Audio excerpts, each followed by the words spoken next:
Dahil mga pangmalakasang singers ang kasama natin today, ang masayang kwentuhan, sasamahan natin ng kantahan.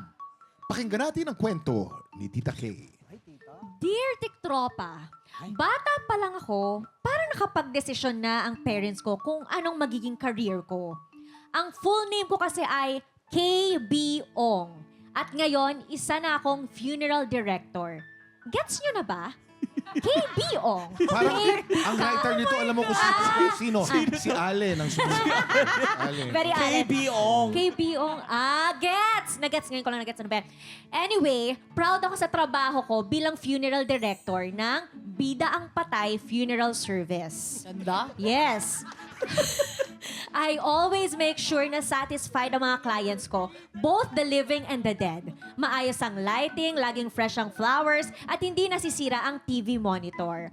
I'm happy and fulfilled. Pero hindi ko akalaing pwede pa pala akong maging mas happy until makilala ko si Ricky. Nabiyudo si Ricky recently at habang inaasikaso ko ang lamay ng namatay niyang asawa, binuhay naman niya ang natutulog kong puso. Aray ko. Ang harap ha? Wow naman. Nakalain nyo yun. Pwede palang makahanap ng love life sa lamay. Well, we're happy for you, Tita Kay. At bagay na bagay din sa'yo ang awitin ni Miss Champagne Morales.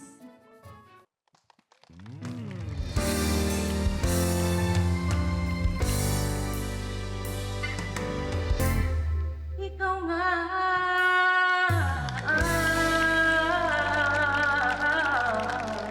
Oh, Champagne Morales. Swabe. Naalala ko yung mulawin. Di ba? Eto na nga. Bilang respeto, wala naman akong sinabi kay Ricky. And we remain just friends. Basta kapag kailangan niya ng kausap, lagi akong available. Kapag kailangan niya ng kasama mag-coffee, pinupuntahan ko siya. At heto na nga. After more than a year of friendly meetups, nakatanggap ako ng bulaklak. Ay! Para akong na-shock. Kasi, Patayan na. Ano kasi? Alachuchi. eto na Bulaklak muna nga. yan. Alachuchi. Oo. Noon na lang ulit ako nakakita ng bouquet na walang stand.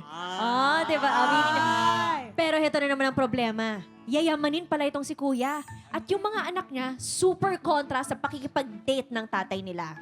Sabi nila, tinitake advantage ko raw ang kalungkutan ng tatay nila. Grabe naman! Hindi ba pwedeng ma-love at first sight sa lamay? Ay, taray. Pang teleserye naman pala yung kwento mo, Tita Kay. Panis. Kaya sasamahan natin yan ng kantang pang teleserye din, ang Atake. Pakinggan natin si Miss Faith Cuneta.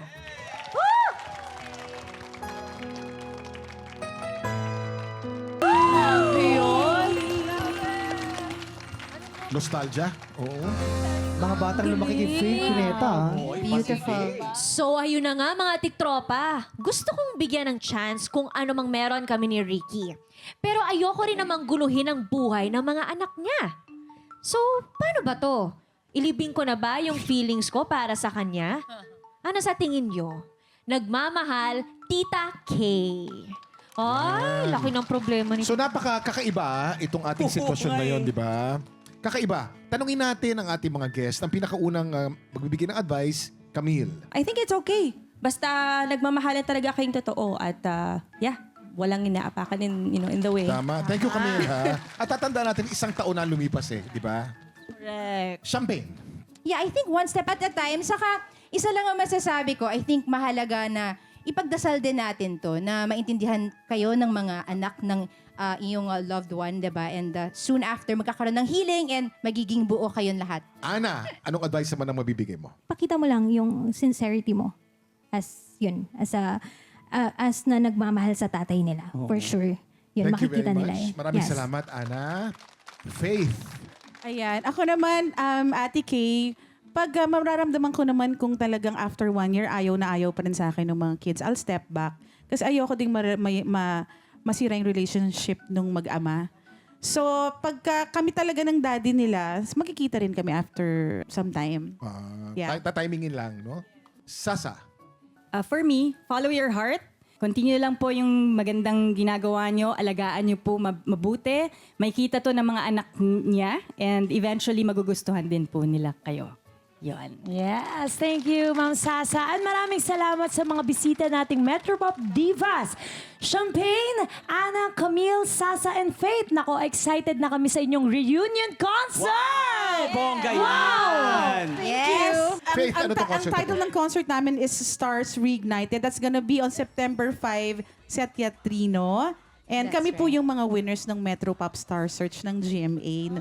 That's Yes. right. Pwede magdagdag. Of course. So, sa November 28 din po, magkakaroon din po kami ng concert sa Music Museum po. So once again, this is a concert featuring all the Metro Pop Star Search winners. So I hope to see you guys there. Yan, may We repeat wish na you all agad. the success, ha? Kasi usong-uso ngayon yung mga revival, eh. Yeah.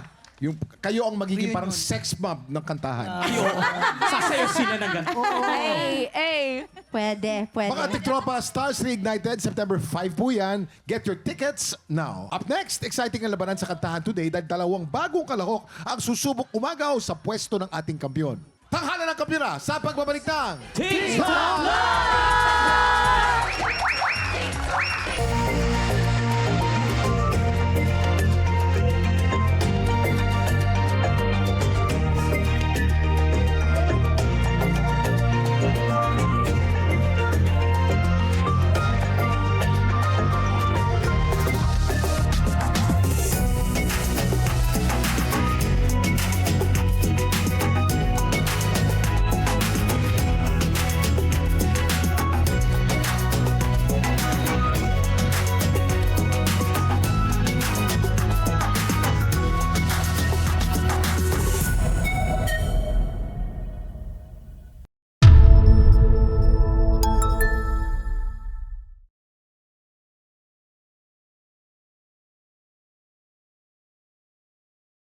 Tiktropa! Pinanood mo hanggang sa dulo itong video na to? Very good ka! For more happy time, watch more TikTok Clock videos on our official social media pages and subscribe to GMA Network official YouTube channel.